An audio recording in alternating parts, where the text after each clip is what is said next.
What's up guys, today I'll be doing a review of the Eufy C220 door lock. Now this is a smart lock that comes with Wi-Fi capabilities and a fingerprint scanner. Now if you're anything like me, the main feature that drove you to this product is probably the fingerprint scanner. So in this video I'll be doing some in-depth testing to see how responsive it is and how well it works.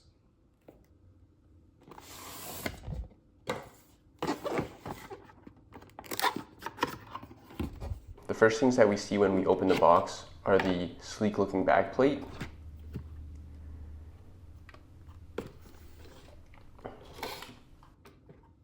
and a clean, almost futuristic looking front plate. Next up we have the mounting plate that has a rubberized coating to protect the finish on your door. We have some instruction manuals. Next we have some mounting screws as well as the 2 sets of keys that come with the door. We have 8 AA batteries. And then we have a mounting plate if you need it for your door. And lastly, the deadbolt.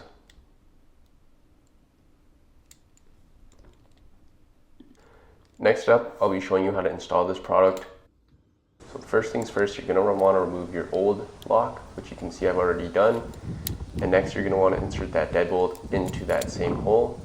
As you can see, we're demonstrating how you can extend or retract the deadbolt depending on the size of the hole in your door. The key piece here is you want to make sure that the center mechanism of that deadbolt is centered with the hole. I'll show you in a second what it looks like. So you can see that center mechanism is lined up with the center of the hole, which is what we'll use when installing the face plate and the back plate. Eufy also did a really good job of labeling the orientation of that deadbolt. So as you can see in the previous shot, it said top. For this, we're going to take the supplied screws and we're just going to drive that deadbolt into the door. After this, we grab the faceplate and we insert that metal rod in through the center mechanism, and you just feed those wires below the deadbolt.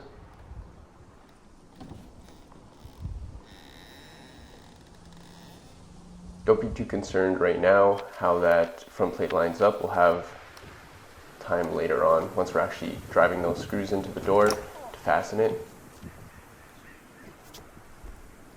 Now we're taking the mounting plate and we're putting the cord through and then lining it up with the back of the door. This is what we'll drive our screws through, as you can see, in order to fasten that front plate.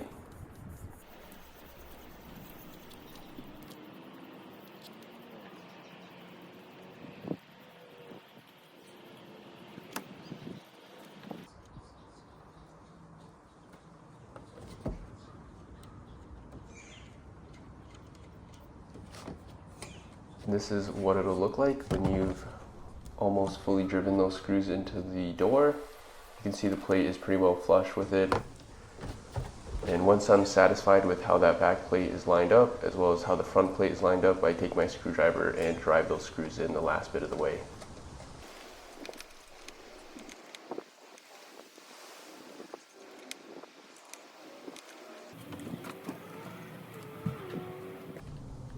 Once that's all done, we take the back plate now, and as you can see by that red highlighted area, Eufy's made it very clear on where to attach the wiring. As you'll see here, the wiring is actually red as well, so it matches exactly with where it goes into the back plate. So we simply press that in and make sure it's firmly pressed in without pinching any of the wires.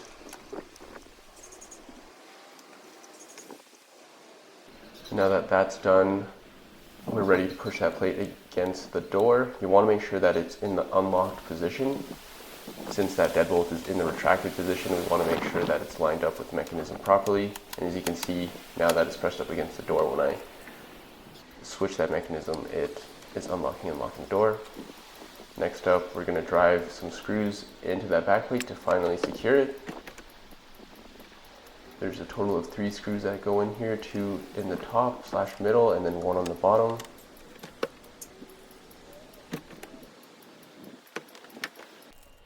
Once that's done, all we have to do is install the batteries. I was pretty surprised that this door lock takes 8 batteries. but I suppose given the Wi-Fi capabilities, maybe that's why it requires more. Now this is the finished product. It looks pretty sleek. Once that's all done, I'll show you. Now I'm showing you how to set it up in the app. So simply click Smart Lock and select your C220 from the list. You will have to have a Eufy account already, which I don't run through this, but that's pretty straightforward. And then you scan the QR code on your lock, which is on the top portion of it. You select where this lock is located, and then you click Calibrate. You want to make sure you have your door closed, as during this part, that lock is going to extend and retract. Now that that's done, it requires us to create a passcode and then click the Set button, as I show here. It'll ask if you heard a beep, and I did, so we'll click that, go next. Then it'll first connect to the smart lock using Bluetooth, and after that it'll want to set up a Wi-Fi connection for future uses. Now I'll run through some of the unique settings of the app. First up is integrating this lock with the doorbell camera, which is nice so you can lock and unlock through that doorbell camera. Next we have auto lock, which is when you can set a timer for when that door will automatically lock if it's left in the unlocked position, as well as you can set a schedule for when that is actually in use. Next we have scramble passcode, which is when you can enter a few digits before or after your actual passcode, and it'll still accept the password. This is really useful if you have other people around you and you don't want them to know your code. Next we have one-touch locking, which is pretty standard. And lastly we have wrong try protection. I accidentally found out about this feature when I was playing around with the lock, using different fingers to try and trick the finger scanner. It's pretty well similar to the iPhone feature of where you have a certain number of attempts, and after that it'll lock you out for a certain period of time. Lastly we have lock sound. Another feature here is lock calibration. Now I didn't have any issues with the lock calibration, so I didn't need to use this. Next we have notification, so you can get a notification every time the door is locked or unlocked. I did have this setting on at first, but it did get a little bit annoying, especially when I was testing it, when I was just locking and unlocking it. So I turned off this feature. Next we have how to unlock the door through the app. It's pretty cool. You have to drag your finger down to the lock position or unlock, which is good so that you don't accidentally unlock it. Next we have a lock event log, which shows you who's unlocked and locked the doors and what time of day. Now walking through one of the features I think is the coolest, you can add access through creating different accounts. So I'll do a mock one here. Right now I'm the only one that has access to this lock. So you'll see here I just named them friend 1. You can change if they have always access, a scheduled access, or a one-time access. So for this one we'll go with one-time access, and then you can actually select when they have access, which is I think a pretty cool feature. And then you set the code that you want them to have. It is pretty secure because I tried to make a shorter code, but you have to use the full number of digits.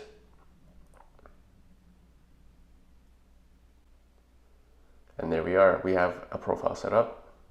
Next, what you guys might have all been wondering, how well does the fingerprint scanner work? So I set my thumb to be the finger that opens the door, and as you can see here, it works pretty quickly. I think they quote 0.3 seconds, and honestly it's pretty close to that. Locking the door here by clicking the confirm button, trying it here a second time. So as you noticed, it did not get my fingerprint the first time, but the second time it pretty quickly got it. And I'm honestly okay with that, to make sure that it's doing this accurately. So next up, I'll try and use different fingerprints, like my other thumb, just to make sure that it's actually working. And as you can see, I tried my fingers on my left hand and it didn't work, but then as soon as I do my thumb, it's working. I'm trying here again to fake it out, and it's working pretty flawlessly. So I'm pretty impressed. It's working as expected. Next up, I'll be trying the touchpad to see how responsive it is. And as you can see, it's working pretty good. No complaints. I just entered a random code here, so it's not going to work, but I'd say it's working pretty good. Something I also wanted to mention is after you enter a code manually, you have to hit the confirm button in order for it to actually open the door. And I think that's a really good feature because you can't accidentally have someone enter your code. They have to be very intentional and know the code before hitting the confirm button. Overall, I'd say I'm pretty impressed with this Eufy C220 smart lock. I definitely like this door lock. I think it's a nice way to add some sleek looking tech to your home that's also very secure.